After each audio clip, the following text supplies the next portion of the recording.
Hey guys! Tonight we begin with the surprisingly well-documented and often wildly misunderstood daily life of Roman prostitutes. So, before you get comfortable, take a moment to like the video and subscribe, but only if you genuinely enjoy what I do here. And let me know in the comments where you're tuning in from and what time it is for you. It's always fascinating to see who's joining us from around the world. Now, dim the lights, maybe turn on a fan for that soft background hum, and let's ease into tonight's journey together. You wake up, or more accurately, you regain consciousness, in a space barely large enough to turn around without elbowing a wall. Congratulations, you live in a cellar, the ancient Roman version of a work-from-home setup, if your home was a broom closet and your job required body oil. These rooms were standard issue for many of Rome's working women. Located in brothels, lupanars, or stacked above taverns and bathhouses, they were tiny, windowless chambers that doubled as both living quarters and workspace.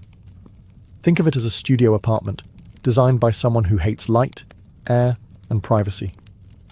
Your mattress is straw-stuffed, possibly shared with fleas, and smells faintly of wine, smoke, and disappointment. If you're lucky, there's a small oil lamp. If you're really lucky, it hasn't been stolen. Your few possessions, some cheap makeup, a comb, and maybe a bronze mirror if times are good, are shoved into the corner like they too are tired of being here. There's no running water. There's no plumbing. There's a bucket you try not to think about. Bathing? That'll be a group activity later at the nearest public bathhouse, where the water is communal and the awkward eye contact is free. But there's no time to lounge, because your room is also your office, and business hours are whenever someone knocks, or barges in, or yells through the door. Yes, privacy is a modern concept. Here in Rome, walls are suggestions and doors are decorative. Most days begin with a quick clean-up of the room. Sweep out yesterday's dust, wine stains, and any lost sandals left behind by last night's visitors. Then comes the prep. Face powder, rouge, and enough perfume to qualify as flammable. You're not trying to smell good. You're trying to smell better than the guy in line behind you. You practice your best sultry half-smile in the bronze mirror, not because it works, but because pretending helps. A customer once described you as charmingly awake, and you're still riding the emotional high from that, because here in the cellar, every day begins the same, cramped, rushed, and filled with just enough dignity to make it to lunchtime. After waking up in your glorified broom closet, it's time to prepare for another day of impressing clients and surviving public judgment. But first, hygiene, or what passed for it in ancient Rome. There is, of course, no private bathroom. That luxury is reserved for the wealthy, and even they just had pots with ambition. As a working girl in a city that worships marble statues but accepts open sewers, your best option is the nearest public fountain or bathhouse, depending on your mood and threshold for awkward nudity. If you're pressed for time, and let's face it, you usually are, you go for the quick rinse at the communal fountain. Splash some water on your face, rinse out your mouth with wine if you're fancy, and hope the fountain hasn't been used to clean a chicken that morning. There's no soap, but maybe you've got a bit of natron, a salty cleaning powder that exfoliates your skin and your self-esteem. If business is slow and coins are jangling in your little purse, you might splurge on a visit to the public baths, the great Roman equalizer. Everyone's there. Merchants, soldiers, philosophers, and that guy who talks too loudly about his hemorrhoids. You undress, store your belongings in a niche you trust way too easily, and wade into tepid water full of floating philosophical debates and someone else's toenail. Inside, you sweat in the steam room, scrape yourself with a strigil, a curved metal blade, and enjoy a brief moment of being the cleanest person in your street, a title that lasts about 5 minutes. After the bath, you dry off, apply more perfume, and try to remember if anyone's invented deodorant yet. They haven't. To finish the look, a bit of chalk-based face powder, a hint of rouge for the cheeks and lips, and kohl around the eyes. Not to highlight your beauty, to hide the fatigue. Clients don't want to see the woman who's already dealt with 3 senators and a sailor before noon. They want mystery, allure, and someone who doesn't smell like old lentils. Now that you're washed, or at least convincingly perfumed, it's time to get dressed. And while Roman society had a lot of complicated opinions about fashion, there was one outfit that made things very clear: the female toga. Yes, toga. That flowing white garment we usually associate with senators, emperors, and frat parties. But here's the twist. In Rome, a woman wearing a toga wasn't making a political statement. She was making a professional one. It was a visual billboard for, "I'm not a respectable matron, and I am available for negotiation." Proper Roman women wore the stola, a long layered dress that said, "My husband controls my dowry, and I go to bed at 9. Prostitutes, on the other hand, were denied the stola by law and required to wear a toga, often short, brightly coloured, and intentionally flashy. Think less Grecian goddess, more visible from across the forum. The look was usually accessorised with cheap jewellery, bronze or glass beads, maybe some loud earrings. The goal wasn't elegance, it was visibility. When you're competing with 20 other women in a 100-metre radius, subtlety is a luxury you can't afford. Footwear? Likely simple sandals, maybe even barefoot depending on location and budget. Comfort wasn't a priority. You're going to spend a lot of the day standing, walking, and occasionally sprinting away from a bad client or an overzealous moralist. Hair was its own ordeal. Roman prostitutes often curled and dyed their hair, sometimes wearing wigs, especially blonde ones, imported from Gaul. Blonde hair had a certain exotic appeal in Rome, kind of like imported luxury soap, only more alive. And let's not forget the finishing touches. Makeup. Pale face powder to contrast with red lips and cheeks, and thick kohl eyeliner to make your eyes pop.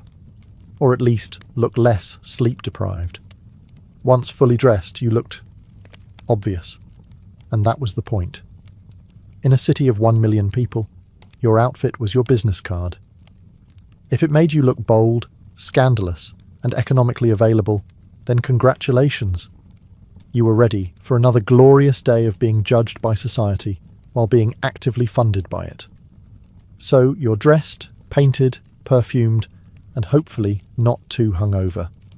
Now comes the fun part. Drumming up business in a city where everyone wants sex but pretends they're shocked when they find out it's for sale. In ancient Rome, marketing wasn't subtle. There were no pamphlets, no websites, and definitely no branding consultants. If you wanted clients, you had to be seen, be loud, or be immortalised in graffiti. Preferably all 3. Let's start with location strategy. If you worked out of a lupanar, brothel, your office was already built for visibility. Brothels were often located near bathhouses, markets, or drinking establishments. In short, anywhere people might already be sweaty, bored, or easily persuaded. Think ancient foot traffic optimization. Standing in the doorway, wearing your finest look-at-me outfit, you'd call out to passers-by with a mixture of flattery, negotiation, and time-sensitive offers. 2 denarii if you're quick. Hey, might sound desperate, but hey, rent was due and the next girl over just dropped her rate to 1. If you were freelance, it was all about roaming visibility. You might hover near temples, because nothing says divine inspiration like temptation, or hang around taverns, ready to flirt with a tipsy legionary who still had some coin left and questionable judgment. But perhaps the most bizarre, and weirdly effective, form of Roman advertising. Wall graffiti. Yes, Pompeii has immortalised the genius of ancient street marketing. Brothel walls were plastered with handwritten reviews like, "Maritimus gave me the best time of my life," or "Felicia, 2 denarii, very fast service." These weren't just vandalism, they were ancient Yelp, unfiltered, unregulated, and very, very public. Some women even paid someone to write their name and specialty somewhere visible, usually near tavern entrances or on columns. Others let their clients do the writing, which, as you might expect, ranged from glowing praise to confused haikus about being robbed. All this made one thing clear: a prostitute's survival depended as much on marketing as on skill. If people didn't know your name, your rates, and your approximate level of enthusiasm, someone else was getting the business.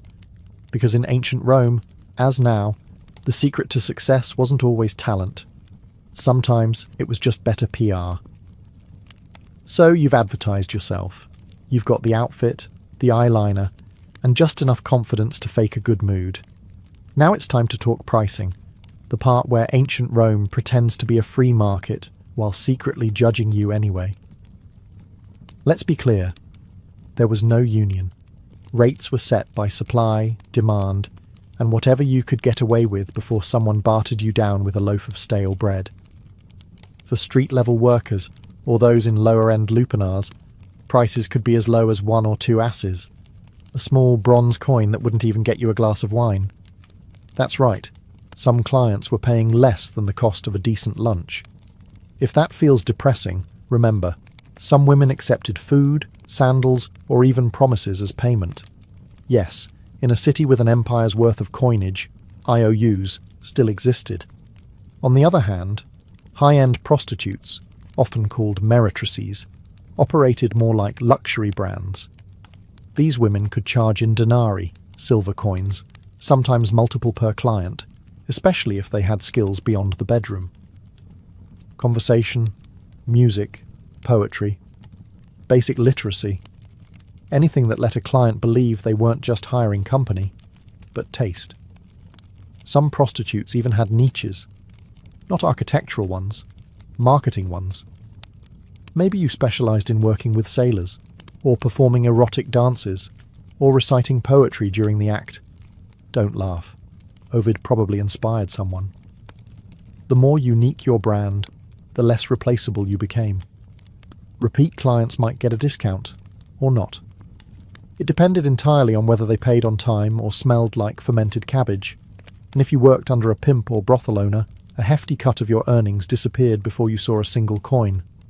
Some women were enslaved, which meant they didn't get paid at all, just food, shelter, and a vague promise that one day they might buy their freedom if they somehow won the Roman lottery. Welcome to the lupanar, the Roman brothel.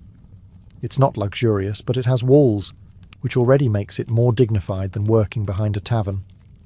Technically, it's a place of business. Realistically, it's a sweaty stone maze of bad decisions. The term lupanar comes from lupa, meaning she-wolf, which the Romans used as slang for prostitute. That's right. Your job title was also your animal comparison. Not exactly empowering, but at least it's consistent. Most lupanars were 2-story buildings crammed between bathhouses and bars, perfect for catching foot traffic from half-drunk senators and bored sailors. Inside, you've got a narrow hallway lined with tiny rooms, each equipped with a stone bed, a thin mattress, and just enough space to reconsider your life choices. No doors, just curtains, for that open floor plan vibe. Privacy? That's something rich matrons had. You've got damp linen and the sound of someone snoring through your shift wall. You're not alone, of course. A proper lupanar had several working women and one delightful parasite known as the leno, pimp, or lena, madam. Their job was to take a cut of your earnings, promise repairs that never happened, and occasionally yell things like, "Work faster, he's important." Clients ranged from nervous teenagers to sweaty legionaries and balding senators claiming this was just a philosophical visit. Some were in and out faster than a dropped denarius. Others tried to talk about their poetry, which frankly was worse.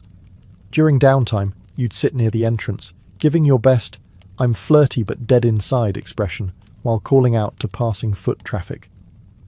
Marketing was mostly volume-based. 2 coins! Special today! I'll pretend to listen. And yes, the walls were covered in graffiti, ancient Yelp reviews etched lovingly into the plaster. Felix was here, twice, or Thais gives a good time. Occasionally someone got artsy and drew pictures. Proportions were rarely accurate. Confidence, however, was never lacking. Working in a lupanar wasn't glamorous, but it was consistent. A roof over your head, a bed, if you squint, and if nothing else, you'd always have a front row seat to humanity's weirdest parade. Not every Roman prostitute worked in a lupanar. Some preferred, or were assigned to, the equally glamorous world of taverns. If the brothel was a chaotic office cubicle, the tavern was more like working in an open-air startup, with more vomit and fewer stock options. Taverns, kolpanai or popinai, were where Rome's finest drunkards, merchants, off-duty soldiers, and guys named Gaius with gambling debts gathered to drink, shout, and pretend they understood Virgil. For prostitutes working here, the motto was simple: serve the wine, sell the charm, dodge the gropes. A typical shift involved pouring watered-down wine into dirty cups for people who wouldn't notice the difference anyway. With your other hand, you flirted just enough to keep the denarii flowing, but not so much that a brawl broke out. Unless that brawl was entertaining, in which case, carry on. Unlike the brothel, taverns were technically food establishments, so you had the delightful backdrop of boiled cabbage, fish sauce, and body odour. It was an aroma that clung to your tunic and your soul, but it also meant you could upsell a client. For 2 more coins, I'll pretend you don't reek of garum. Some women worked the back rooms or upstairs areas, making the tavern a part-time brothel with table service. Others kept things more casual, offering company, lap sitting, and heavily suggestive compliments like, "Your toga looks clean." This was high praise in Rome. Payment was often immediate. Credit did not exist. If a client tried to delay, you had options: yell, threaten, or grab the bouncer, who was usually a retired gladiator with one eye and a short temper. The upside: taverns offered more foot traffic and sometimes better tips. The downside: you were a waitress, therapist, and hostage negotiator all at once, and no one tipped for emotional labour. And of course, there was the endless soundtrack: shouting, dice clacking, lyre players trying to impress women, and the occasional argument over who invented democracy. Working tavern duty was unpredictable, exhausting, and smelled like despair, but it paid the bills. Sometimes, if the customers didn't vomit on your sandal first. For the entrepreneurial spirit with no brothel affiliation and too much confidence, there was always the street. Freelance prostitution in Rome meant walking the line between independent contractor and please don't arrest me. The Roman streets were alive with opportunity and sewage. Prostitutes who worked outdoors were called prostibulae, and they roamed the alleys, bathhouse entrances, marketplaces, and occasionally temple steps, because nothing says divine intervention like offering a discount outside a shrine to Venus. Daylight hours were decent for traffic, but risky. You had to navigate gawking citizens, nosy magistrates, and angry matrons who thought your existence was ruining their husband's self-control. Spoiler, it wasn't.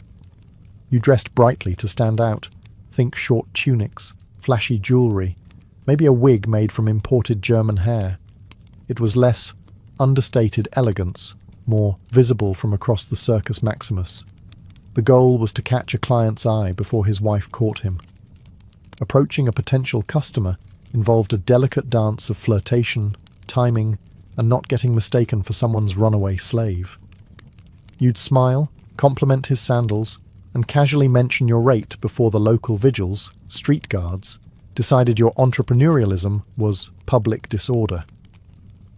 Some clients were polite, others were aggressively cheap, and a few were very confused and just wanted directions to the bathhouse. You learned quickly to tell them apart, mostly by the level of eye contact and how many coins they jingled. Competition was fierce. You weren't just up against fellow prostibulae, you were up against free lovers, drunken party girls, and retired gladiators with a side hustle. Everyone was trying to make a denarius. There were no benefits, no security, just your charm, your wits, and the ability to walk very fast in sandals. Some carried small knives or relied on nearby tavern bouncers. Others simply prayed that tonight's customers weren't philosophers with commitment issues. Still, for all its chaos, the street scene had its advantages. You set your own hours, kept your own profits, and didn't have to answer to a Leno breathing down your neck. Sure, the job came with the occasional drunk goat or philosophical heckler, but at least you were your own boss, in a city where bosses were rarely the good guys. If you thought the life of a Roman prostitute was already tough, allow us to introduce your least favourite client, the Roman tax collector. Yes, the Roman Empire, brilliant engineers, conquerors of the Mediterranean, champions of togas, also invented a dedicated tax on prostitutes. It was called the Vectigul ex capturis, and it ensured that even your most awkward encounters contributed to Rome's public infrastructure. Congratulations, your nightly services just funded another aqueduct. The tax wasn't just unofficial pocket skimming either. This was a state-sanctioned system, managed by professional collectors known as publicani, men who were somehow both boring and terrifying. They kept detailed records, demanded payment in cash, and probably judged your perfume choices while scribbling on their wax tablets. To legally operate, prostitutes had to register with the aediles, the Roman equivalent of a city inspector with an affinity for paperwork and moral superiority. Upon registration, you were entered into an official list of sex workers. Think of it as joining a trade union, except there were no benefits, and instead of a card, you got a branding. Literally. Yes, some sex workers, especially enslaved ones, were branded or tattooed with marks like Lupa or their owner's name. If you're wondering how that made clients feel, don't worry. The branding wasn't for them. It was to ensure you couldn't pretend to be respectable later. And the tax rate. It varied depending on location, class, and whether your clients were sad senators or discount gladiators. But it always stung.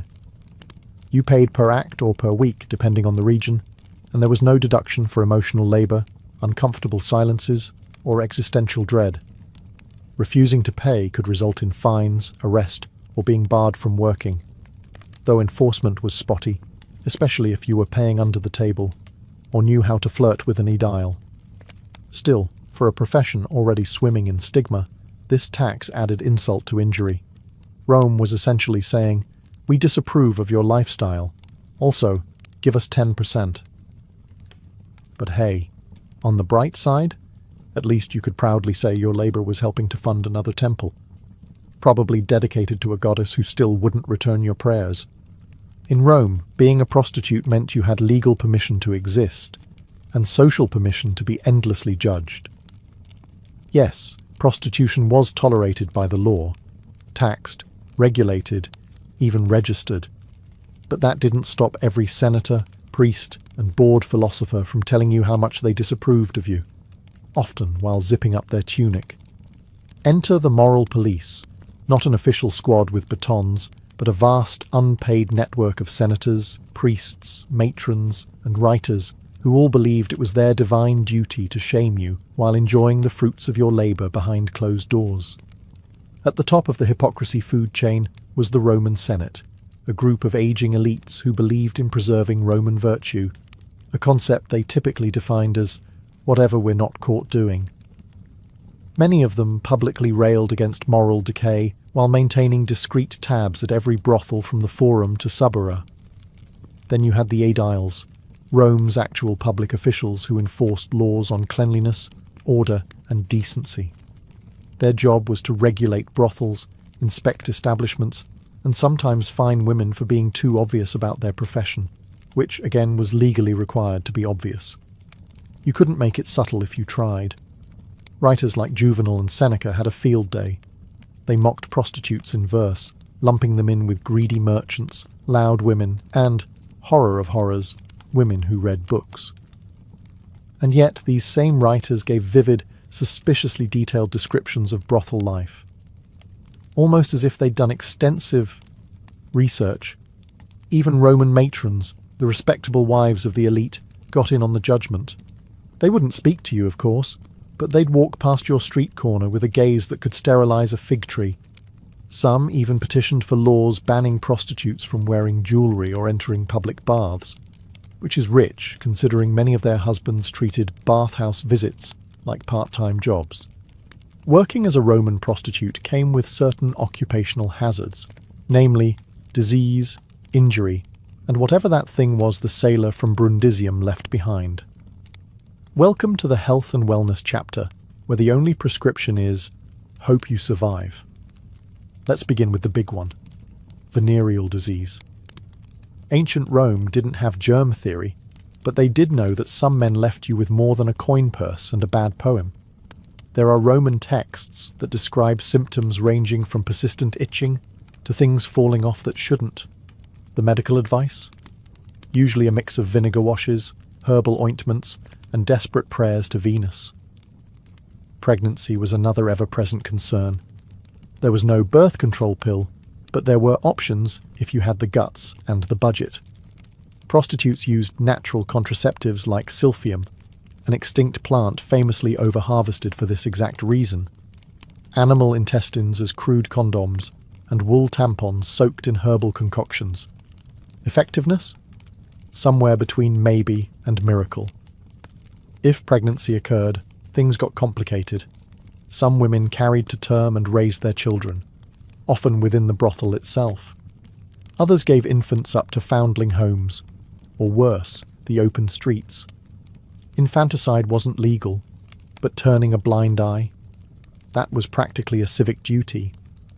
For day-to-day ailments, sore muscles, cuts, stress-induced rage blackouts, the go-to remedy was usually wine, opium, or a slap from your leaner to stop whining. If that failed, you might visit a temple of Asclepius and sleep on the floor hoping for a healing dream. Ancient wellness culture was less spa weekend and more mystical nap with side effects. Infections were common. Hygiene was ambitious. There were no gloves, no antiseptics, and absolutely no one washing their hands before sticking fingers where fingers had no business being. And let's not forget the emotional toll. Depression, trauma, anxiety, all part of the job. Rome didn't have therapists. You had fellow prostitutes, wine, and the occasional stray cat who listened without judgment. In a city where divine intervention was blamed for everything from floods to flatulence, prostitutes weren't just dodging moral judgment. They were also trying to stay on the gods' good side, or at least bribe them for health, luck, and a low-maintenance clientele. Religion in Rome was a full-time job, and the gods were always watching, judging, occasionally cursing. But the divine pantheon had a few deities who were, let's say, more lenient toward your profession. First there was Venus, goddess of love, beauty, and general poor decision-making. Many prostitutes dedicated small altars to her in their rooms. Offerings of flowers, perfume, or a coin were made in hopes of attracting wealth, charm, or at the very least, clients who didn't smell like boiled goat. Then came Fortuna, goddess of luck. Given how random your daily income was, ranging from a gold bracelet to 3 mouldy grapes and a promise, Fortuna was kind of a big deal. You might wear a charm bearing her likeness, or mumble a quick prayer before a customer with too many rings and suspiciously clean sandals walked in. But religion wasn't all glitter and flirtation. The darker side of belief included superstition, omens, and magical countermeasures, because when in doubt, blame the spirits. You'd burn incense to ward off the evil eye, tie red cords around your ankle for protection, or hire a professional witch to curse a rival prostitute's hairline. Don't laugh. Curse tablets, called defictiones, have been found all over Roman brothel districts, many reading like ancient Yelp revenge reviews. May her tongue rot. May her clients dry up. May she trip in the street and land in donkey dung. If you were enslaved, you might also pray to Mercury, the god of commerce and transactions, because let's be honest, your life was one long receipt. And if you were lucky enough to save up for freedom, Libertas, the goddess of liberty, got a private altar and a slightly more expensive candle. All this spiritual effort wasn't just tradition, it was survival with flair. When Rome gave you judgment, disease, and rude senators, the gods were your HR department. Mostly useless, occasionally helpful, and always accepting offerings. Love, in the Roman world of prostitution, was complicated. At best, it was a pleasant delusion, and at worst, a financial liability in a tunic. Clients fell in love all the time, or claimed they did, usually after 3 cups of wine and half a monologue about their mother. Some were sincere, some were drunk, and some were trying to get a discount. "But baby, I'm different," they'd say, clutching your hand like a tragic poet. And you'd nod politely, mentally calculating how much they still owed you. Some working women reciprocated these feelings, or at least pretended to. Emotional labour was part of the package.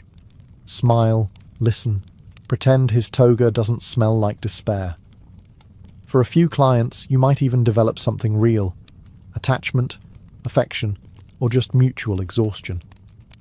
But more often than not, romance was a dangerous distraction, especially when you remembered that Rome legally categorized you as infamis, meaning you could not legally marry a citizen even if you wanted to. That didn't stop people from trying. There are tales of prostitutes who fell in love with their regulars, who were promised freedom, marriage, a house with a garden, only to end up abandoned the moment another woman with better eyeliner walked by. There were also clients who genuinely adored their favourite companion, showering them with gifts, poems, and occasionally actual manumission, the legal act of freeing a slave. These stories exist, but they were the exception, not the rule. Among fellow prostitutes, real bonds were more likely. You worked side by side, endured the same insults, shared the same lice.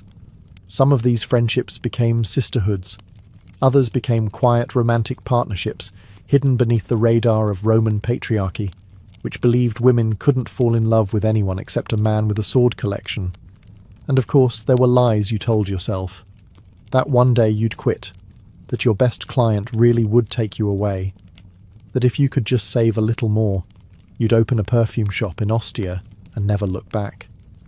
Maybe it wasn't true, but in Rome, everyone had a fantasy. Yours just came with better lighting and lower expectations. In the Roman world of sex work, beauty was currency, and youth was the exchange rate. So what happened when the blush wore off, the client stopped lingering, and your joints started popping louder than your earrings? Simple. You aged out, but you didn't disappear. Some women, having saved carefully, or miraculously had a client with both money and follow-through, managed to buy their freedom if they were enslaved and start over. The luckiest opened taverns or bathhouses, renting out rooms to the next generation of desperate optimists. Others became madams, linae, the brothel version of upper management. Less action, more shouting. As a lina, you didn't need to be young or pretty.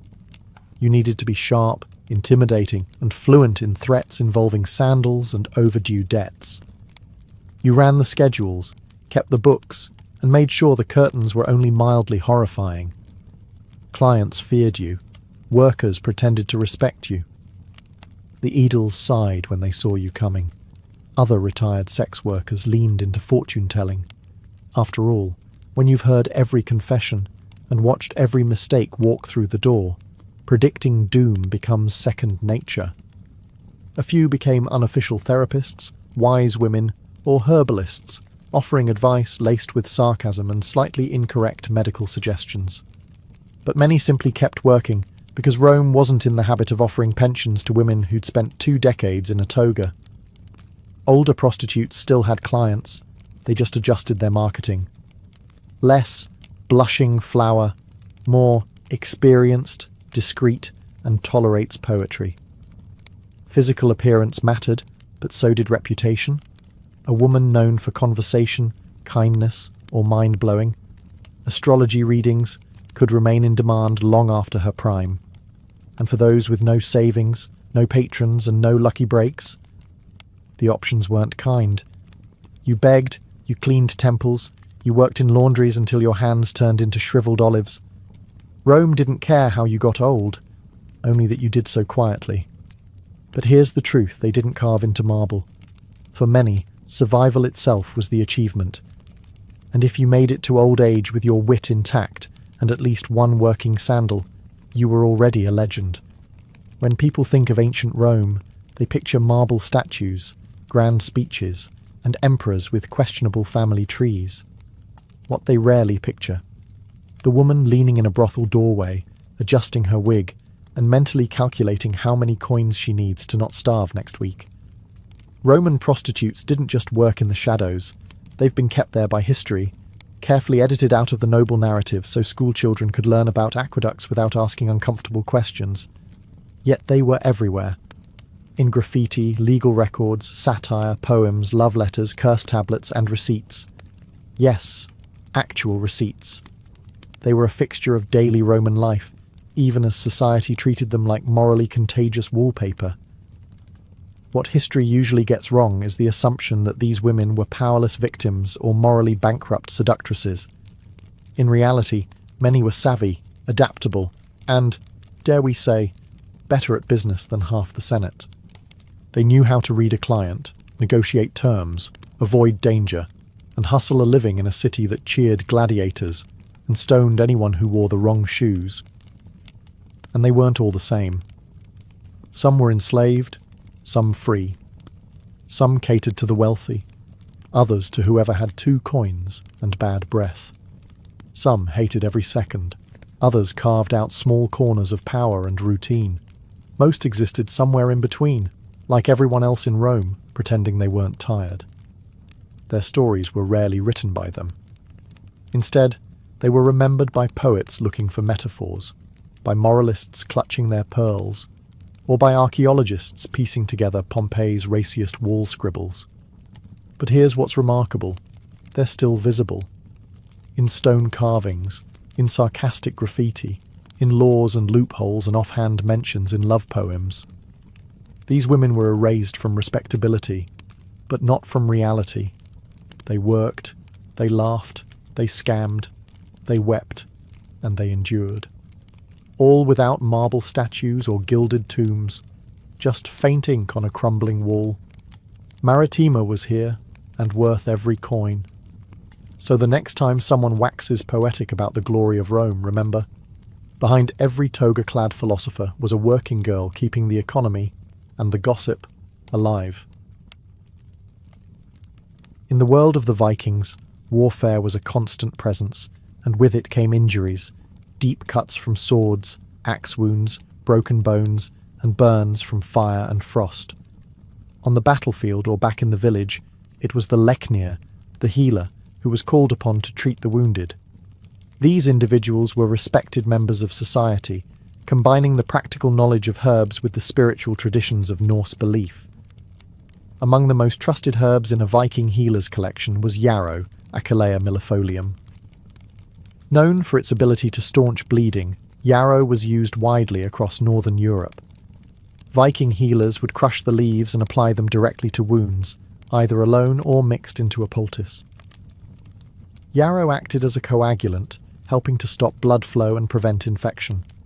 It was believed to possess sacred properties, with legends connecting its power to Odin himself.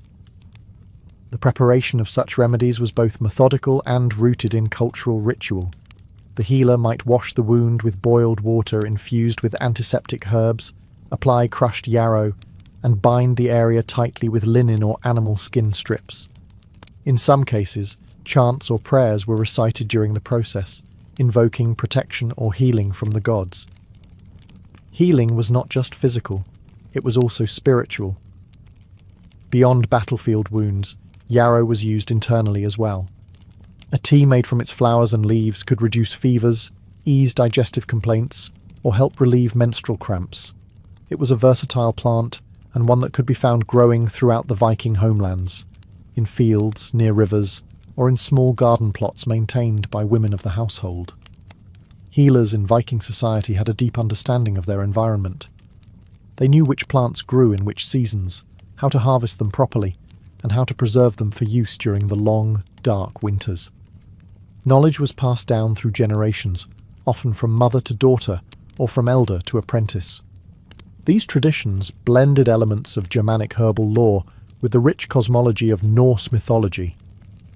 In a world without hospitals or modern antibiotics, the skill of the healer and the power of plants like yarrow were essential to survival and to maintaining strength in a warrior-driven culture. While yarrow addressed bleeding and surface wounds, the Viking healers' battle against infection required deeper remedies. One of the most revered herbs in this regard was Angelica, Angelica archangelica, a tall aromatic plant with hollow stalks and umbrella-shaped clusters of greenish-white flowers. It thrived in the cold climates of Scandinavia and was considered so valuable that it was cultivated in monastery gardens long after the Viking Age ended. Angelica held a central place in early Northern European medicine, prized for its broad-spectrum medicinal properties. Viking healers used the root, leaves and seeds to prepare a variety of treatments. Most commonly, the root was dried and then steeped into decoctions to fight internal infections. It was known for its warming effect on the body and was used to stimulate circulation, cleanse the blood, and reduce inflammation. The antiseptic properties of Angelica were vital in treating infected wounds, especially those that had been neglected or exposed to dirt and decay. A healer might grind the root and mix it with animal fat or beeswax to create a salve, then apply it to festering injuries. When ingested as a tea or tincture, Angelica helped combat respiratory infections, fevers and digestive issues, ailments that could become life-threatening in a time without antibiotics. But Angelica's power extended beyond physical healing. In Norse cosmology, certain plants were believed to carry divine energy. The name Angelica itself, though Latin in origin, echoes the spiritual reverence surrounding the plant. In Christianized Europe, it was said to have been revealed by an angel to cure the plague. While Viking belief systems were different, they too held that some plants were gifts from the gods. It is likely that Angelica, with its strong scent and dramatic appearance, was associated with protection and sacred power. Women, who often served as herbalists within the household, used Angelica to treat gynecological conditions. It was thought to regulate menstrual cycles and ease childbirth, a dangerous and sacred moment in Norse society. Because of its reputation as a purifier, Angelica was also used in smoke rituals to cleanse homes and ward off disease during times of illness. In every Viking community, from remote farms to coastal trading towns, Angelica was a cornerstone of natural medicine. Its effectiveness and symbolic weight made it a trusted ally in the healer's quest to preserve life in a harsh and unpredictable world. As spring arrived in the Viking world, it brought with it one of the most vital remedies for fever and fatigue: birch sap. The birch tree, widespread across Scandinavia, was more than just a source of wood. It was a living pharmacy. Vikings tapped the tree in early spring, collecting the clear, slightly sweet sap as it rose from the roots to nourish new leaves. This seasonal practice required skill and timing, as the sap could only be harvested for a short period before the tree fully awakened. Healers used birch sap as a tonic for those weakened by long winters, illness, or lingering fevers. It was served fresh or fermented into a lightly alcoholic drink known for its revitalizing qualities. Rich in minerals, electrolytes, and natural sugars, birch sap helped rehydrate the body and restore lost energy, especially after the depletion caused by sickness or extended fasting. In an era without formal nutrition science, Viking healers recognized the restorative power of this gift from nature. In cases of fever, healers often paired birch sap with infusions of cooling herbs such as meadowsweet or elderflower.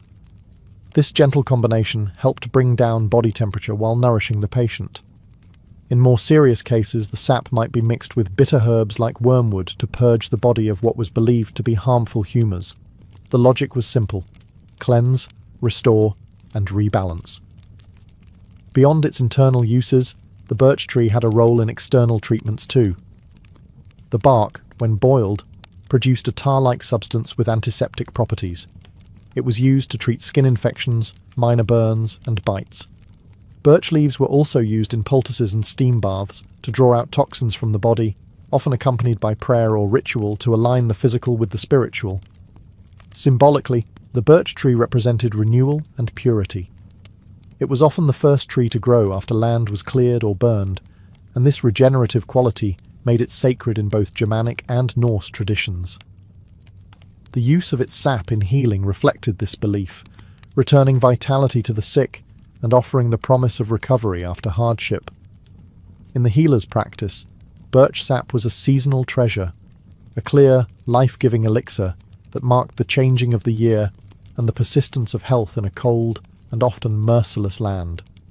In Viking herbal medicine, juniper was revered for its powerful cleansing properties, both physical and spiritual. Growing abundantly in the rocky soils of Scandinavia, juniper bushes with their prickly needles and aromatic berries were among the most trusted tools in a healer's repertoire. Whether burned, boiled, or brewed, juniper was used to purify the body, the air, and even the spirit. Juniper berries were commonly used as a diuretic and a remedy for urinary tract infections. When consumed as a tea or decoction, they stimulated kidney function, helping the body to flush out excess water and harmful substances. This made them especially useful during illnesses that involved swelling, bloating, or lingering fevers. The berries also had mild antiseptic properties, allowing them to address infections from within, a crucial function in an age with no antibiotics. For respiratory issues, juniper smoke played a vital role. Healers would burn dried juniper branches and let the smoke fill a room or a tent, believing it could drive out disease. This wasn't just symbolic. The antimicrobial compounds in juniper smoke helped disinfect the air. During outbreaks of sickness or after a death, Viking homes and ships might be cleansed in this way. The practice was both practical and spiritual, banishing what could be seen and what could not. In steam baths and sweat lodges, a tradition shared across many northern European cultures, juniper branches were sometimes laid on the hot stones or added to the water. As the vapour rose, it carried the sharp, invigorating scent of the plant, opening the lungs and inducing heavy sweating. This was thought to cleanse the body of toxins and the soul of imbalance, reconnecting a person with the rhythms of nature and health. Juniper also held ritual importance. Branches might be hung over doorways to ward off evil, or carried in small bundles by travellers for protection. Its strong, earthy fragrance symbolised resilience, and its presence in healing was a reminder that purification was as much about the unseen forces as it was about physical ailments. For Viking healers, juniper was not merely a remedy, it was a symbol of renewal and defence, a guardian plant that stood between the fragile human body and the chaotic forces of the world. Its sharp needles and potent berries helped them keep sickness at bay, one breath of smoke or sip of tea at a time. Among the many herbs known to Viking healers, meadowsweet, Filipendula ulmaria, was particularly valued for its ability to ease pain and reduce inflammation. Found in damp meadows and along riverbanks, this fragrant plant with creamy white flowers was a staple in early Germanic and Norse herbal medicine. Though they lacked modern terminology, Viking healers recognized that some plants had the power to cool fevers, relieve discomfort, and help the body recover more gently. Meadowsweet was often used to treat headaches, joint pain, and digestive problems. The flowers and leaves were dried and steeped into teas, which were given to patients suffering from fevers or general aches, common complaints in a harsh climate where physical labour and exposure were part of daily life. The herb's soothing effects made it an essential remedy during times of illness and recovery. Unbeknownst to the Vikings, meadowsweet contains compounds similar to salicylic acid, the basis for modern aspirin. This natural pain-relieving ability explains why it was so effective and frequently used. Healers didn't know the chemistry, but they knew the results. Less fever, reduced swelling, and relief from discomfort. These benefits were especially important during the winter months when colds, joint pain, and respiratory infections were widespread. For digestive issues, meadowsweet was considered a gentle treatment for nausea, heartburn, and stomach cramps. Its calming properties helped settle the stomach, and it was sometimes combined with other herbs like chamomile or mint if available, to create a broader treatment. The plant's sweet scent also made it a comforting addition to healing rituals, which often blended the sensory with the medicinal. Meadowsweet's role wasn't limited to physical healing. Its delicate, almost ethereal presence tied it to the natural cycles of growth and decay, life and death. As with many Viking remedies, its use may have included symbolic gestures, such as laying its flowers near the ill, or including it in burial rites to ease the journey to the afterlife. Some sagas and later folk traditions refer to sweet-smelling herbs as gifts from the gods or spirits of the land. In a culture that respected strength, but understood the necessity of healing, meadowsweet was a quiet, yet powerful ally. It helped warriors rest, allowed children to recover, and gave the elderly comfort in their final years. For the healer, it was one of the gentlest and most reliable tools in their care. Mugwort, Artemisia vulgaris, held a special place in the Viking healer's practice, not only as a medicinal herb, but also as a spiritual tool.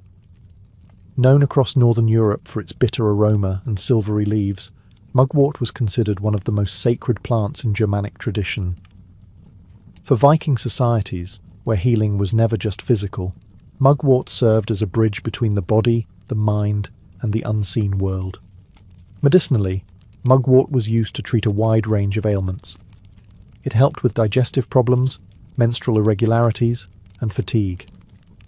A tea made from its leaves was used to ease stomach cramps, stimulate appetite, and support the liver. Viking women in particular relied on mugwort to regulate their cycles and aid with childbirth.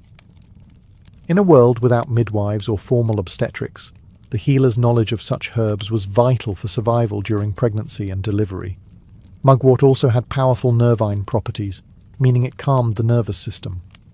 For warriors who experienced restlessness or nightmares, mugwort tea or smoke was thought to restore inner balance and protect the mind.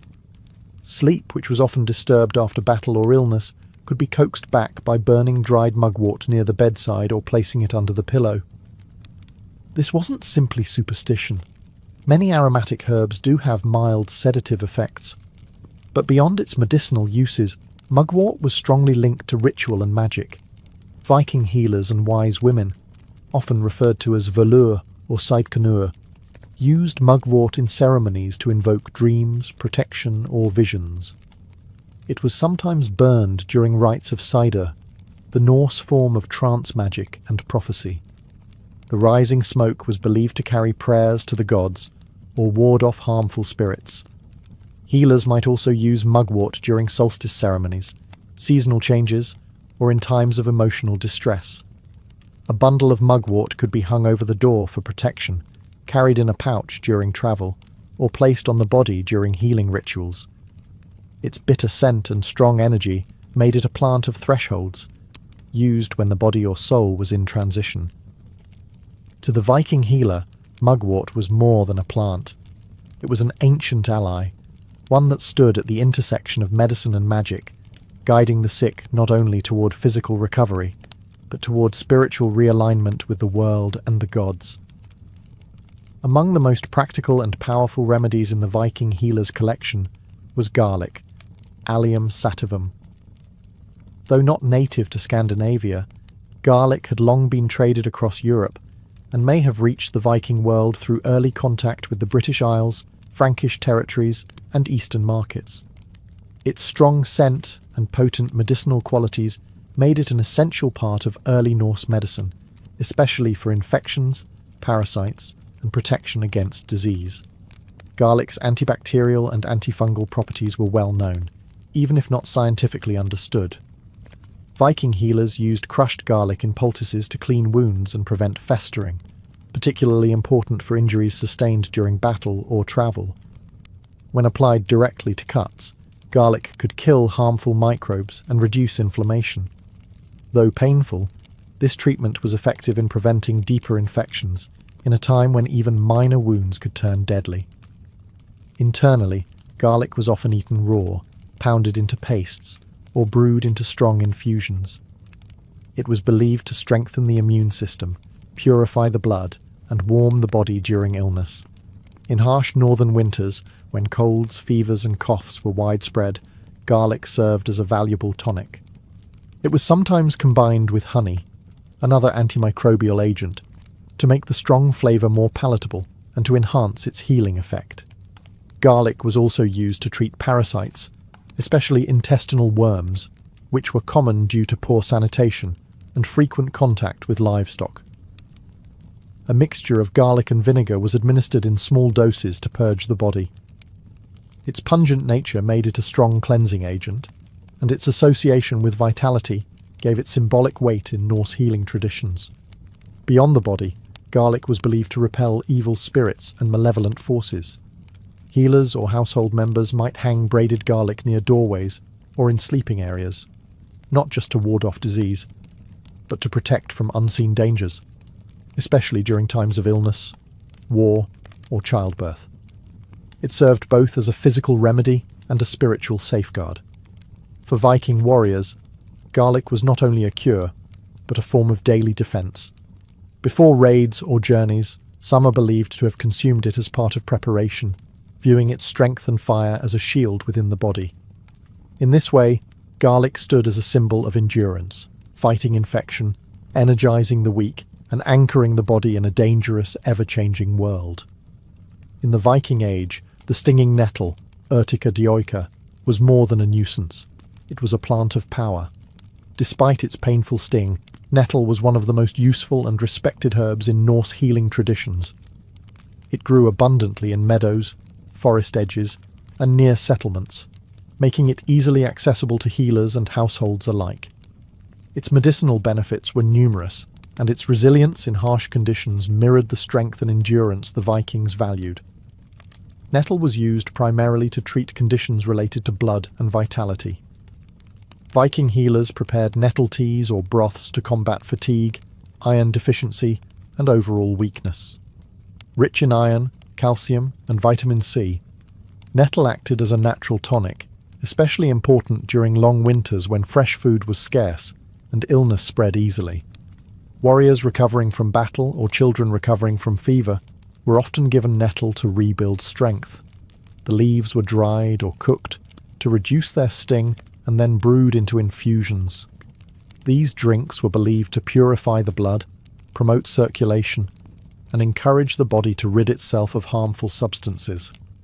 Nettle also had a mild diuretic effect, making it useful for treating fluid retention and joint pain, common issues among labourers and older community members. In external treatments, nettle was sometimes used in surprising ways. The practice of urtication, striking sore limbs with fresh nettle stalks, was used to stimulate circulation and relieve arthritis or muscle stiffness. Though painful, it was believed to bring warmth and life back to cold or stiff areas of the body. This method, though unusual by modern standards, was rooted in generations of observation and belief in the plant's invigorating properties. Nettle also served practical roles beyond medicine. Its fibres were used to make rope, fishing nets, and even cloth, especially during times when flax or wool were scarce. This dual utility, nourishing the body and supporting daily life, made nettle a deeply integrated part of Viking culture. Symbolically, nettle was a plant of resilience. It thrived in disturbed soil and returned year after year, no matter how often it was cut back. In Norse society, where survival required both strength and adaptation, nettle embodied those values. For the healer, it was a reminder that even the most painful plants could bring healing, and that power often came from what first seemed harmful. Viking herbal medicine was never written down in formal texts during the age itself. Instead, it lived in the spoken word, in chants passed from mother to daughter, in gestures shared among wise women, and in the quiet work of healers who blended tradition, observation, and belief. These practices formed a body of knowledge deeply rooted in both the natural environment and Norse cosmology.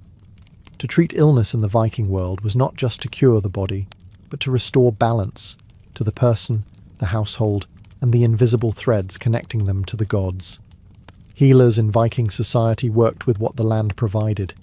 They knew which herbs to gather in spring, which roots to dry in autumn, and how to preserve medicinal plants through the long winter months. Yarrow, angelica, birch, juniper, meadowsweet, mugwort, garlic, and nettle. Each had a specific role, but all were part of a larger system of understanding the body in harmony with nature. Treatments were physical, yes, but also symbolic. Illness might be seen as a disturbance in fate, a challenge from the gods, or an imbalance between the seen and unseen worlds. Women played a central role in maintaining and passing down this knowledge. In longhouses and farmsteads, Female healers oversaw the care of families and communities.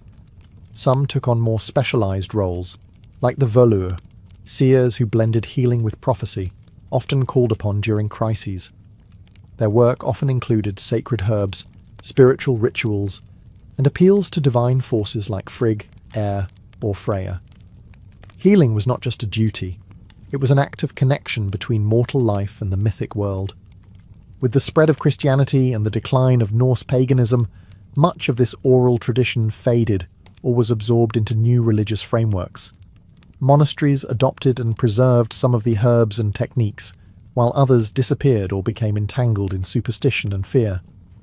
But echoes of Viking herbal medicine can still be found today, in Scandinavian folk healing, in modern herbalism, and in the renewed interest in ancestral plant knowledge. The legacy of Viking healers lies not just in the herbs they used, but in the worldview they preserved, that nature holds power, that healing is both physical and spiritual, and that wisdom often resides in the hands of those who listen to the land. Joan of Arc was born in the winter of 1412 in the rural village of Domremy, a quiet hamlet in northeastern France, nestled near the border of Burgundy.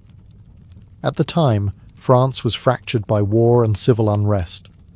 The 100 Years' War between England and France had already dragged on for decades, and northern France was caught in the crossfire.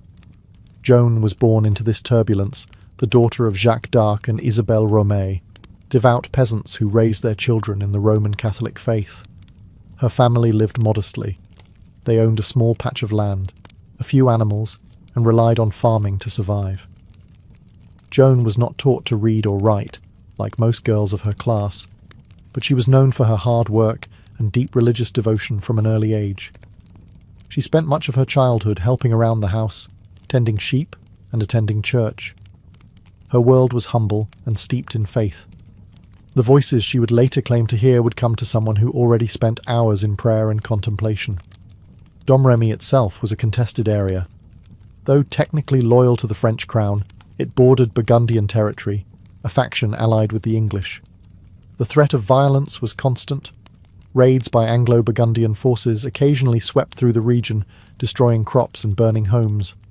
Joan would have grown up with stories of heroism and defeat, of saints and warriors, of kings and traitors. Her early years were shaped by instability, fear, and a longing for peace. Despite the fear that hung over France, Joan's childhood was not without community. She was well liked in the village and described by neighbours as kind, pious, and unusually serious for her age. She often prayed at a nearby chapel dedicated to the Virgin Mary, where she would later claim her divine mission began. These years laid the spiritual and emotional foundation for what would come. Her faith, her loyalty to the king, and her sense of purpose were not formed in the royal court, but in the fields and chapels of her village. From such humble origins, no one could have imagined that this peasant girl, illiterate, unknown, and barely a teenager, would one day stand before kings, lead armies, and challenge the might of empires. At the age of 13, Joan of Arc's life changed forever.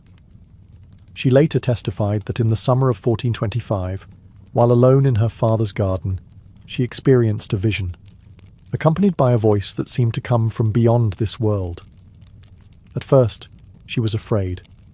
The voice, surrounded by a dazzling light, was accompanied by the appearance of figures she identified as Saint Michael, Saint Catherine, and Saint Margaret, 3 powerful saints in Catholic tradition. These visions would continue, growing in intensity and clarity over time. The message was clear but extraordinary. She was chosen by God to help save France. More specifically, her divine mission was to drive the English out of French territory and to ensure the coronation of Charles, the Dauphin, as the rightful king of France. It was a staggering revelation for a young peasant girl with no military experience, no formal education, and no standing in society. Joan told no one at first. She kept the visions private, fearing disbelief or punishment. But the voices persisted, urging her to act. Over the next few years, she became increasingly convinced that her mission was real. she began to devote herself even more deeply to prayer, fasting, and religious discipline, believing that her purity and obedience were essential for fulfilling God's will. By 1428, the political and military situation in France had worsened. The English had captured much of northern France, and the city of Orléans, a key stronghold, was under siege. The Dauphin Charles remained uncrowned, his legitimacy in question. Joan, now 16, believed the time had come to act. She travelled to the nearby town of Vaucouleurs and requested an audience with the local commander, Robert de Baudricourt, claiming she had a message for the king. At first, Baudricourt and his men laughed her off. A teenage girl claiming divine guidance was hardly taken seriously. But Joan was persistent. She returned again and again, speaking with a conviction that unsettled some and impressed others. Eventually, after hearing reports of her reputation for piety and learning that she had predicted a military setback in Orléans before news had reached the town, Baudricourt relented. He agreed to send her, dressed in men's clothing and under armed escort, to meet the Dauphin. Joan's journey from peasant child to military envoy had begun, led by visions, faith, and an unshakable sense of destiny. In early 1429, Joan of Arc arrived in Chinon, where Charles, the uncrowned Dauphin of France, held his court. The journey had been long and dangerous. She travelled more than 300 miles through enemy territory, dressed as a man to avoid attention and assault. When she finally stood before the royal court, she was met with scepticism and curiosity. Charles, unsure of her motives and wary of trickery, decided to test her. To begin, he disguised himself in plain clothes and hid among his courtiers. Joan, having never seen him before, immediately picked him out and addressed him directly. Witnesses were astonished. She reportedly told him details that only he and his closest advisers would have known, possibly regarding a private prayer or secret doubt. For many in the court, it was the first sign that something beyond explanation was at work. Still, Charles was cautious. He ordered that Joan be examined by theologians and church officials in Poitiers. For several weeks she was questioned about her visions, her morality, and her doctrine. She was a teenage girl being grilled by learned men, yet she answered with composure and confidence. Her virginity was tested, as it was believed her purity was essential for her divine mission. The examiners found nothing heretical in her claims, and noted her remarkable character and intelligence, despite her lack of formal education. The court's advisers concluded she could be sent to Orléans with the army. But first, Joan requested something symbolic, something that would signal her role not merely as a soldier, but as a divine emissary. She asked for a banner. The banner she received was white, embroidered with an image of Christ and the words Jesus Maria. It would become her most treasured possession, and she carried it into every battle, declaring that she preferred the banner to the sword. She was also fitted with a custom suit of white armour and given a sword, which she claimed to have been divinely led to discover behind the altar of a chapel in Sainte Catherine de Fierbois. With her armour, banner, and a company of soldiers, Joan prepared to march toward Orléans. She was just 17 years old, young, untrained, and utterly convinced that God had sent her to save France. Her arrival at the besieged city would mark the beginning of one of the most legendary military campaigns in European history. By the spring of 1429, the city of Orléans had been under siege by the English for several months. Its fall would have opened the way to the heart of France, and with it, likely the collapse of French resistance. Morale was low, supplies were dwindling, and the Dauphin's cause teetered on the edge of defeat. Then Joan of Arc arrived. She entered the city on April 29th, met by cheering crowds who believed her to be a miracle sent by God. Clad in white armour and riding a white horse, she quickly became a symbol of hope and divine favour. Her presence reinvigorated the French troops and citizens alike. Though she had no formal military training, Joan spoke with boldness and authority, urging immediate action against the English fortifications. French commanders, initially hesitant to take orders from a teenage peasant girl, soon found themselves drawn to her conviction. Joan urged an aggressive strategy, claiming her voices had promised victory. Despite her youth, she rode into battle beside the soldiers, often placing herself in the most dangerous positions. Her courage on the field inspired others to fight with renewed determination. Over the course of a week, the French launched a series of offensives to break the siege. Joan wielded not just her sword but her banner, rallying the troops with cries of faith and purpose. She was wounded during the assault on the fortress of Les Tourelles, shot in the shoulder by an arrow.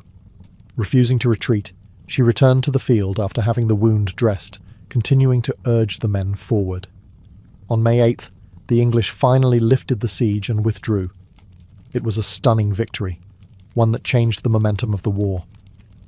For the first time in years, the French had dealt a decisive blow to English forces. Joan's role was undeniable. Her leadership, her fearlessness, and her spiritual authority had turned the tide. The victory at Orléans was more than a military achievement. It was a turning point in the national consciousness of France. The peasant girl from Domremy had fulfilled the first part of her divine mission. Now, she turned her focus toward her second goal, to see the Dauphin crowned as king at Reims, the traditional site of French coronations. The road to legitimacy had begun. With the siege of Orléans lifted, Joan of Arc's mission shifted toward a far more symbolic objective, the coronation of Charles the Dauphin. In her visions, this was not merely a political event, it was a divine command. Charles needed to be crowned at Reims, the traditional site where French kings were anointed with sacred oil. But Reims was deep in territory controlled by the Burgundians, allies of the English. To reach it, Joan and the French army would have to march through hostile lands. Despite the risk, Joan was adamant.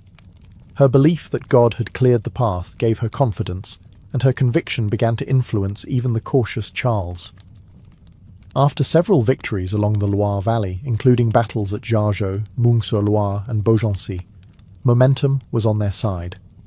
The army gained strength as towns submitted and morale surged. By July 1429, Joan and the royal court set out on what would later be called the coronation journey. Along the way, cities and castles opened their gates without resistance. Word of Joan's miraculous success had spread. Many believed that to resist her was to resist divine will. Her presence in the army, young, determined, and riding under her white banner, created an aura of invincibility. On July 16th, the French forces reached Reims. The city's leaders, after some hesitation, surrendered peacefully. The next day, inside the Cathedral of Reims, Charles was crowned King Charles VII of France. Joan stood beside him, holding her banner high. For her, it was the fulfillment of the prophecy she had received from her voices. The coronation was a moment of triumph, both for the new king and for Joan. From an obscure village, she had risen to command armies and to place a crown on a monarch's head. The people saw her not just as a heroine but as a chosen messenger of God. Her presence had transformed the war from a political struggle into a spiritual cause. But success brought tension. With Charles now crowned, some at court questioned Joan's continued influence. Politics returned to the forefront. Joan had completed the task she was called to, but she was not finished. Her next desire was to press forward, to reclaim Paris. Yet the support she once commanded so easily was beginning to waver. After the coronation at Reims, Joan of Arc pushed for a bold new objective: the liberation of Paris, still under English and Burgundian control. For Joan, reclaiming the French capital was not just a political necessity. It was part of her divine mission to fully restore France to its rightful king. But not everyone shared her urgency. King Charles VII, newly crowned and politically cautious, hesitated. His advisers urged diplomacy, favouring a negotiated truce with the Burgundians. But Joan remained resolute. She believed that delay would only strengthen the enemy, and that God had already cleared the way for victory. Eventually, Charles agreed to an assault on Paris, though without full commitment. He provided limited troops and delayed the campaign, weakening the effort before it began. Joan arrived outside the city in early September 1429 and prepared for battle. Paris was well defended with strong walls and experienced English and Burgundian forces inside. On September 8th, she led an assault on the Porte Saint-Honoré, one of the city's main gates. As always, she carried her banner and fought at the front lines, encouraging the troops with prayers and determination. The fighting was fierce. The defenders poured down arrows and stones. Joan was struck by a crossbow bolt in the thigh, but refused to abandon the field. She continued to direct the battle from behind the lines, calling for another charge. But the attack stalled. With nightfall approaching and casualties rising, Charles's commanders ordered a retreat against Joan's protests. The failed attack on Paris marked a turning point. Joan's reputation remained intact among the common soldiers and citizens, but at court, doubts began to grow. Her influence over royal policy started to wane. Charles, now king, no longer relied on her as he once did. Political interests, fear of provoking further conflict, and distrust of Joan's spiritual authority began to eclipse her earlier triumphs. Yet Joan was undeterred. She continued to lead minor campaigns in the following months, capturing towns like Saint-Pierre-le-Moutier and La Charité, often financing the operations herself with donations from supporters. But the tide was shifting. Her vision of total victory clashed with the king's increasingly cautious stance. Despite her injuries, her dwindling support, and the growing political isolation, Joan remained convinced that her mission was not yet complete. She would not stop until France was free, but in the shadows, betrayal and danger were closing in. In the spring of 1430, Joan of Arc continued her campaign, though her position had grown increasingly precarious. Her successes on the battlefield had not translated into lasting political power. King Charles VII, now more focused on diplomacy than war, offered only lukewarm support. Joan, acting largely on her own initiative, turned her attention to the town of Compiègne, which was under threat from Burgundian forces. She arrived in May 1430, hoping to defend the city and rally the local population. But the odds were stacked against her. The Burgundians, allies of the English, were closing in with superior numbers. On May 23rd, Joan led a small force in a sortie to challenge the besiegers and disrupt their lines. As the battle unfolded outside the city walls, French forces were pushed back. Joan remained behind to cover the retreat, determined to protect her soldiers. In the chaos, the city gates closed too soon. Joan and a few companions were trapped outside. Surrounded by Burgundian cavalry, she fought until she was pulled from her horse and taken captive. Her capture was a devastating blow, not only for Joan herself, but for the morale of the French people. The girl who had once lifted the siege of Orléans and crowned a king now found herself a prisoner. The Burgundians held Joan for months, treating her more as a political prize than a common captive. She was eventually sold to the English for a large sum, an act that confirmed her status as a threat to their cause. The English viewed her not only as a military adversary, but as a dangerous symbol of resistance and divine legitimacy. Throughout her captivity, Joan attempted escape more than once. In one instance, she jumped from a high tower, injuring herself badly, but surviving. Even in chains, her will remained unbroken. She demanded to be treated as a noble prisoner of war, not as a criminal or heretic. But the English had other plans. They did not intend to hold her indefinitely. They meant to destroy her credibility, her image, and the power she had come to represent. Her trial was already being prepared. Joan's capture at Compiègne marked the beginning of her final, most harrowing chapter. She had risen from obscurity to the heights of power, only to be betrayed, abandoned, and delivered into the hands of her enemies. But her story was far from over. After months in Burgundian custody, Joan of Arc was transferred to English hands and brought to Rouen, the English administrative capital in occupied Normandy. There, beginning in January 1431, she faced a formal ecclesiastical trial, not as a prisoner of war, but as a heretic, a designation that allowed her captors to strip her of honour and execute her under church law. The trial was orchestrated by the English but carried out by a panel of pro-English French clergy, led by Bishop Pr0stitutes, a staunch opponent of Joan and loyal to the Burgundian cause. Its true goal was not justice, but the destruction of Joan's legacy. By branding her a heretic, the English sought to undermine the legitimacy of Charles VII, whose coronation she had enabled. Joan was held in a secular prison, guarded by male soldiers, a direct violation of church law. She was denied access to legal counsel, threatened with torture, and interrogated repeatedly, often for hours at a time without rest or support. Despite being a 19-year-old peasant girl facing some of the most educated men in France, she defended herself with remarkable intelligence and composure.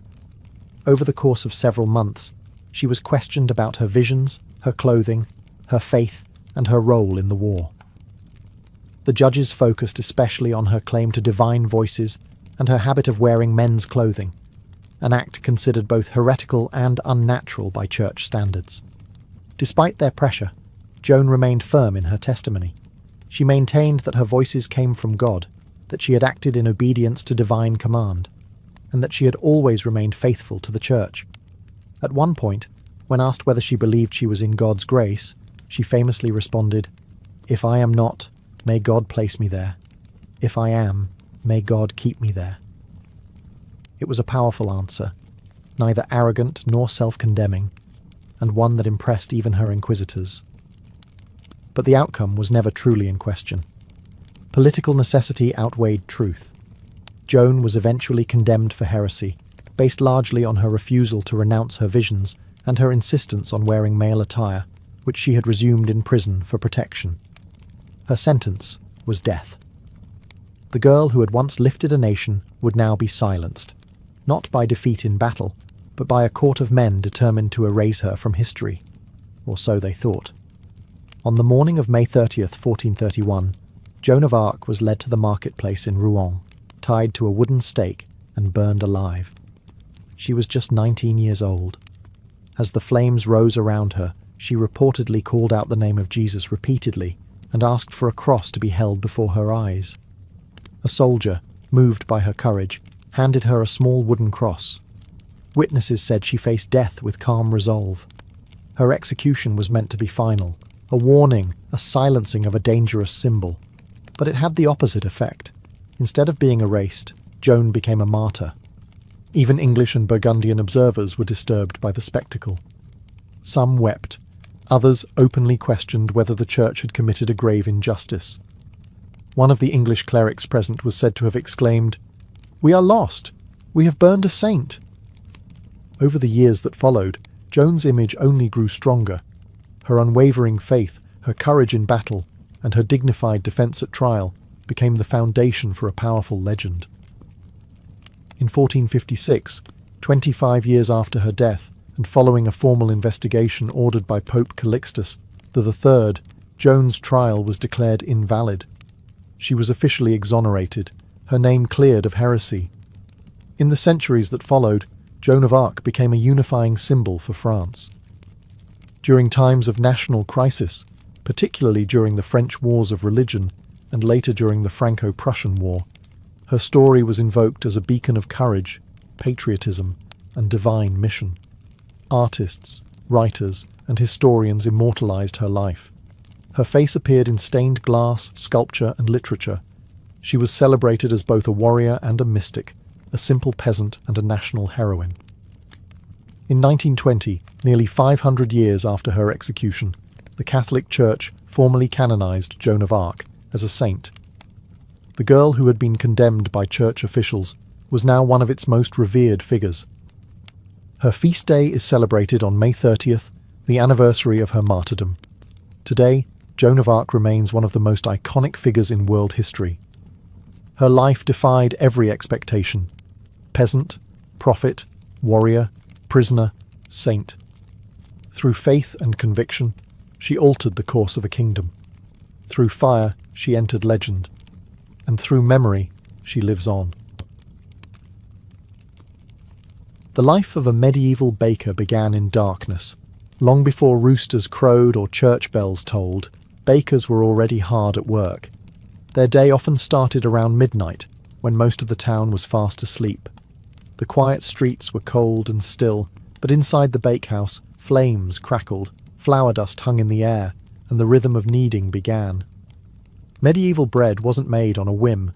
It required precise timing and a practiced hand. Bakers relied on sourdough starters, carefully nurtured fermenting dough that gave rise and flavour to the loaves. There were no commercial yeasts.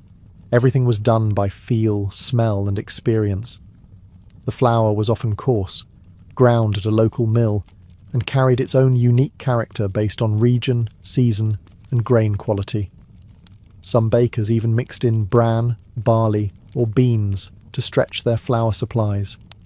Water was drawn from wells or public fountains. Everything had to be measured and mixed by hand, often in the dim light of oil lamps or candles. The mixing trough was usually wooden, and the dough had to be kneaded until it reached the right texture, a task that required strength and repetition. In colder months, the dough had to be kept warm with cloths or near the hearth to rise properly. The oven, usually a large domed brick structure, had to be heated long before baking. Bakers would burn bundles of wood inside until the walls radiated enough heat to bake several batches of bread. Ashes were raked out carefully, and the oven floor cleaned with a damp cloth or a wooden peel before the loaves were slid in. By the time the town stirred, merchants setting up stalls, church doors opening for morning mass, the baker's first loaves were already out of the oven. The smell of warm bread filled the air. It was the scent of sustenance, of daily survival. For many in the medieval world, bread was the cornerstone of every meal. But for the baker, it was just the beginning. Deliveries had to be made, customers served, and records kept.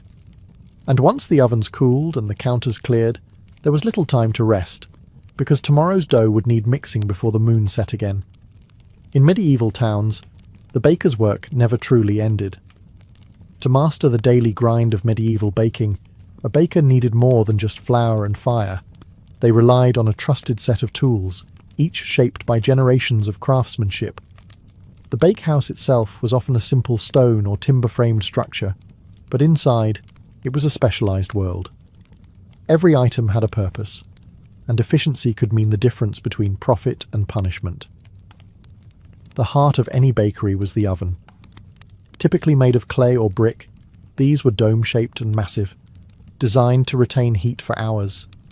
Heating the oven wasn't quick.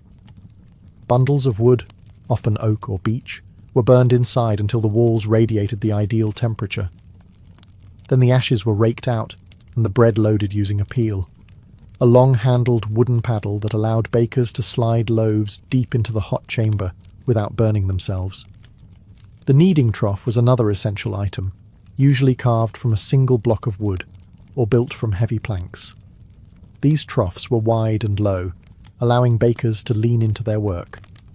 The dough was mixed and worked by hand, and larger bakeries sometimes had several troughs going at once to keep up with demand.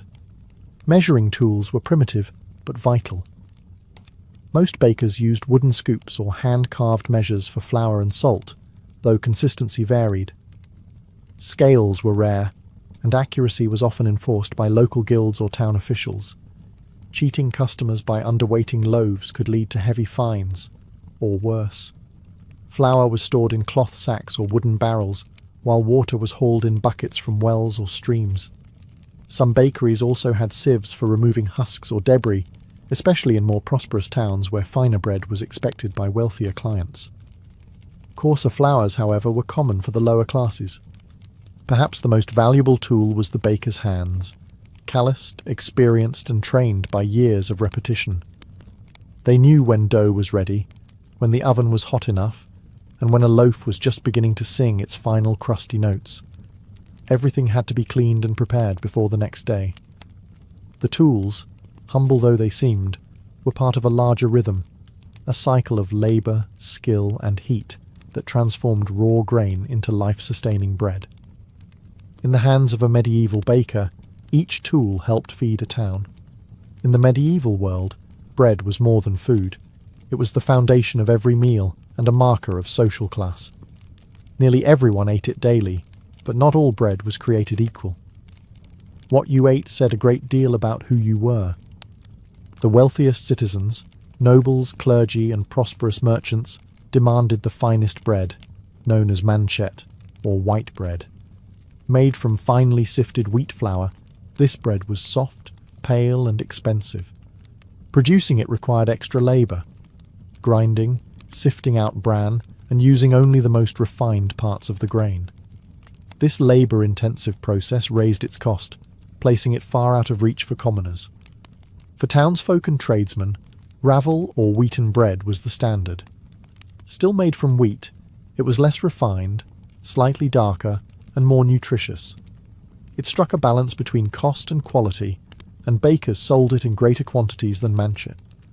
In some towns, regulations dictated that this bread must be sold at a fixed weight and price, preventing bakers from exploiting the hungry. But for the poor, the labourers, peasants, and beggars, there was maslin or black bread, often made from a mix of rye, barley, oats, and whatever else was available.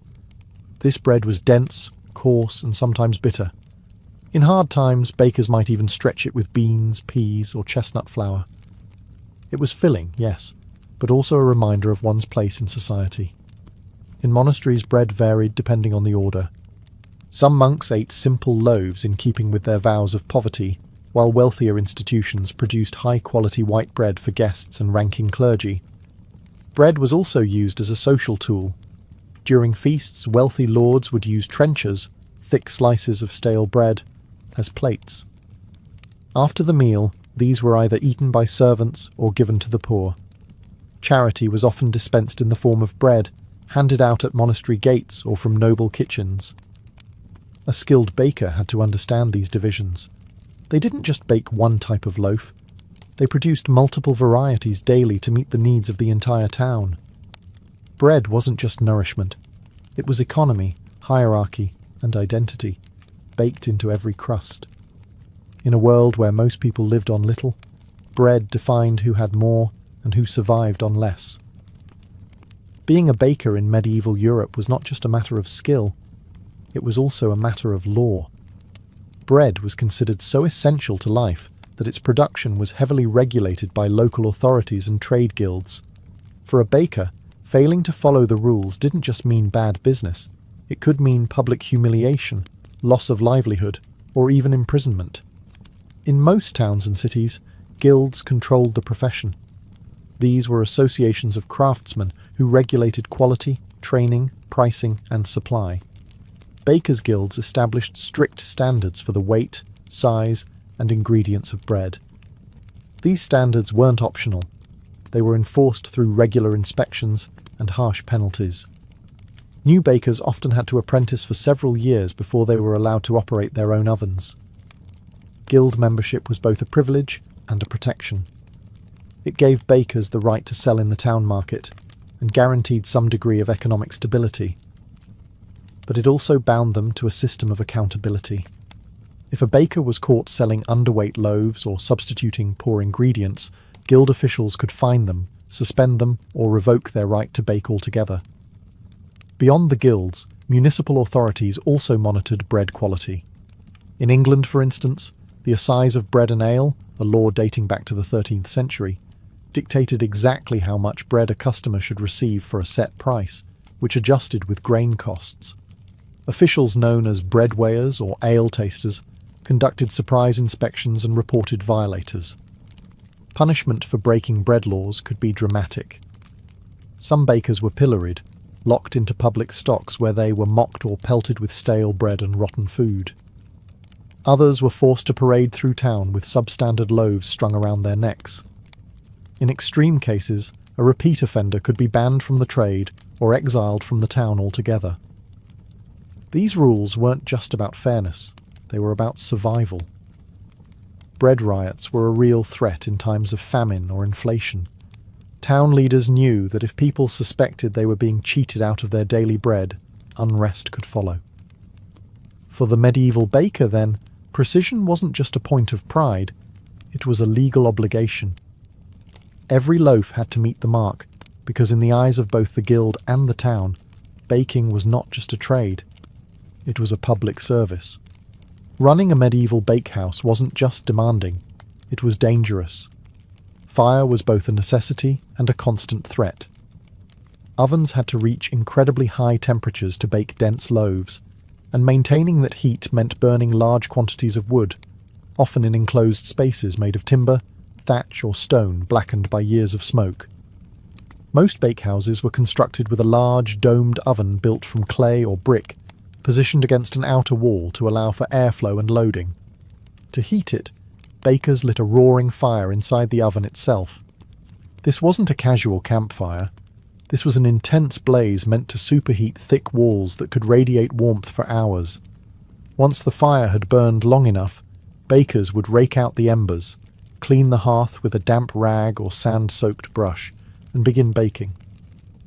But even a moment's carelessness could lead to catastrophe. Embers could escape, thatched roofs could ignite, and in densely packed towns and cities, a bakehouse fire could spread with terrifying speed. For this reason, many towns required that bakehouses be located on the outskirts or built with specific fire-resistant materials, if the baker could afford them. Bakers also faced health risks. Prolonged exposure to heat and smoke took a toll on the lungs and skin. The heavy lifting of flour sacks and kneading of massive batches of dough wore down the body over time. Burns were common, on arms, hands, and faces, earned while loading and unloading hot loaves with long wooden peels. Some cities had communal bakehouses, especially in poorer neighborhoods.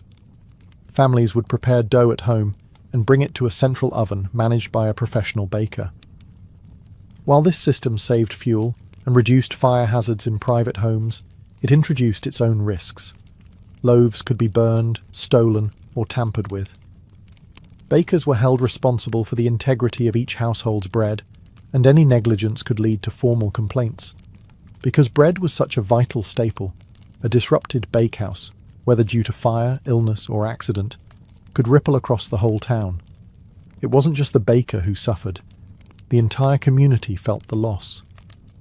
Despite these dangers, the bakehouse remained the beating heart of daily life. It was a place of labour, heat, and vital routine, where risk and reward burned side by side with every glowing loaf. While the image of the medieval baker often centres on male guild members and apprentices, women played a critical, if often overlooked, role in the daily production of bread.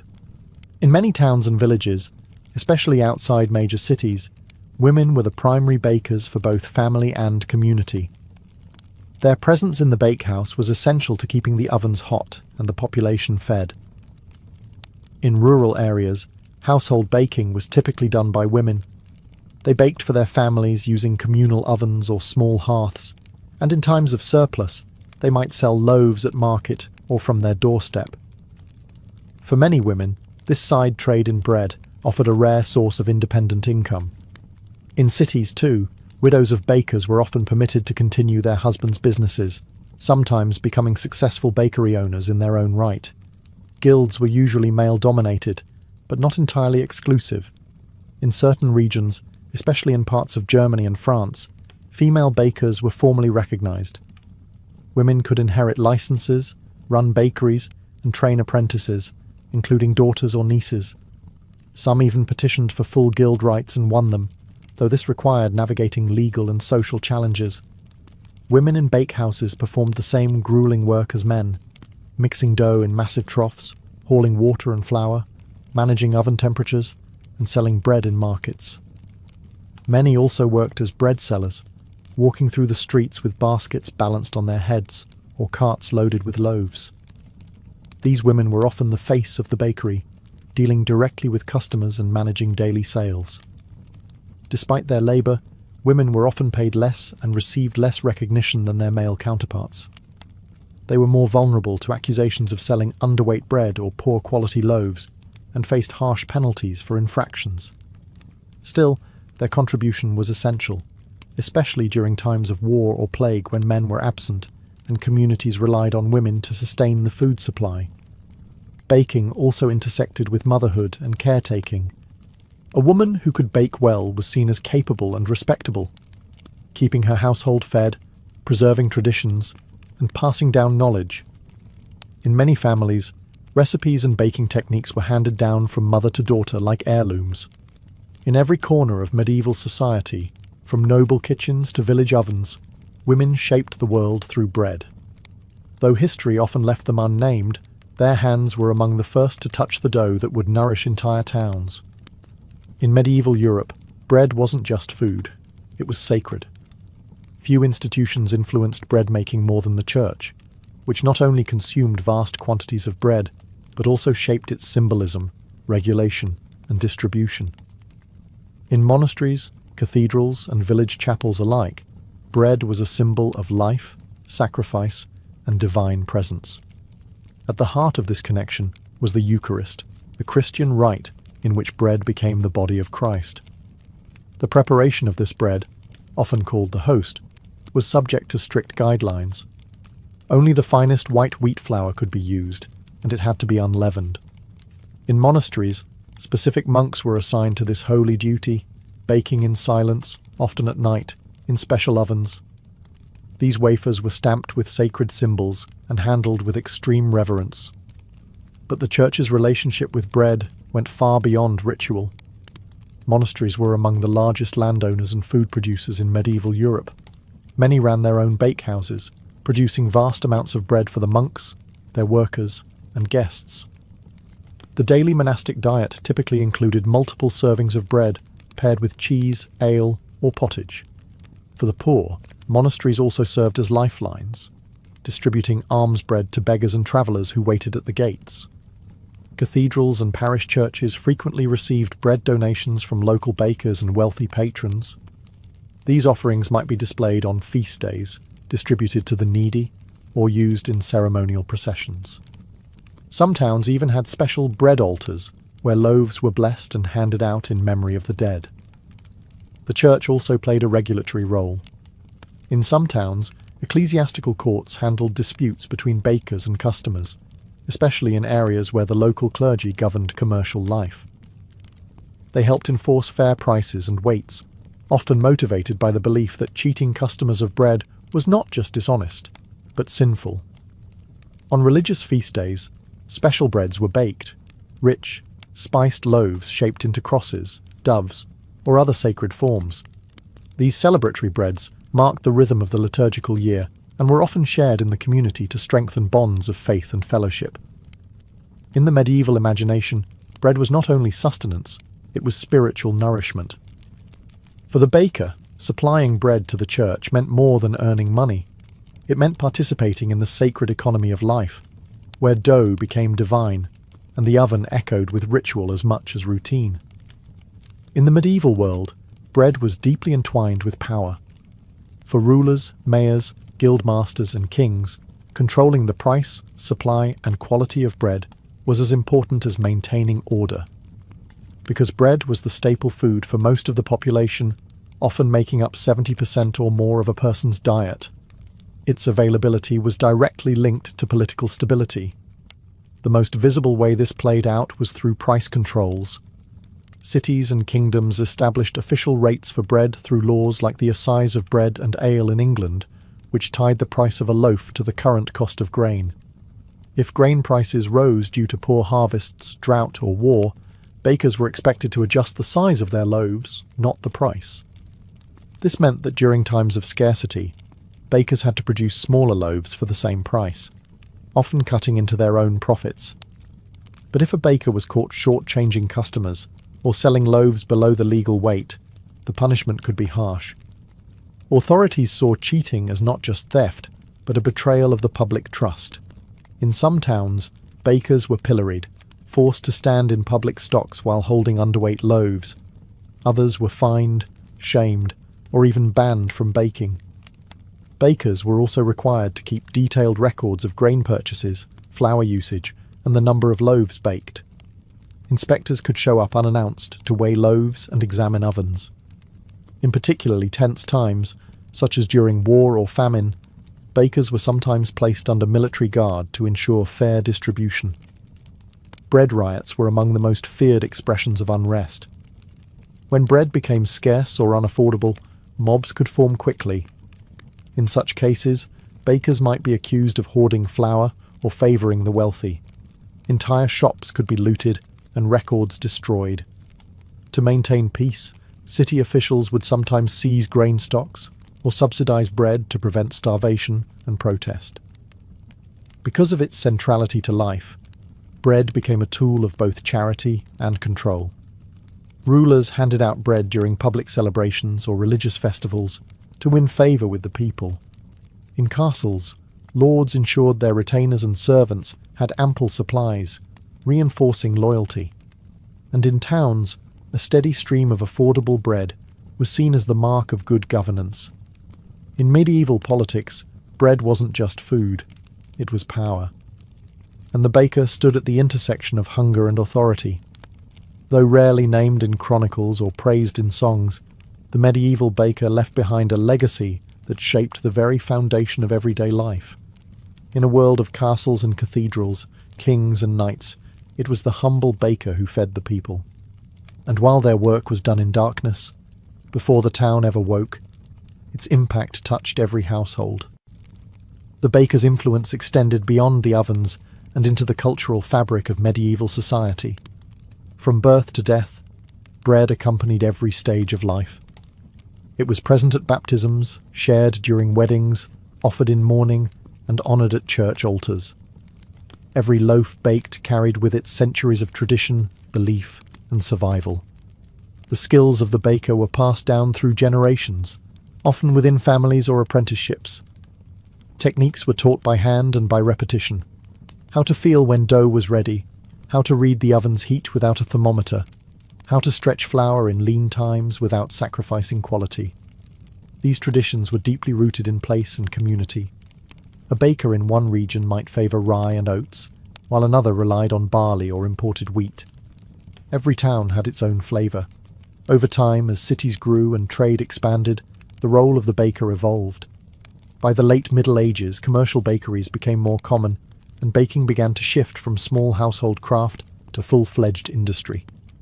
Innovations like windmills and watermills improved flour production, and better road systems helped grain move from farms to markets more efficiently.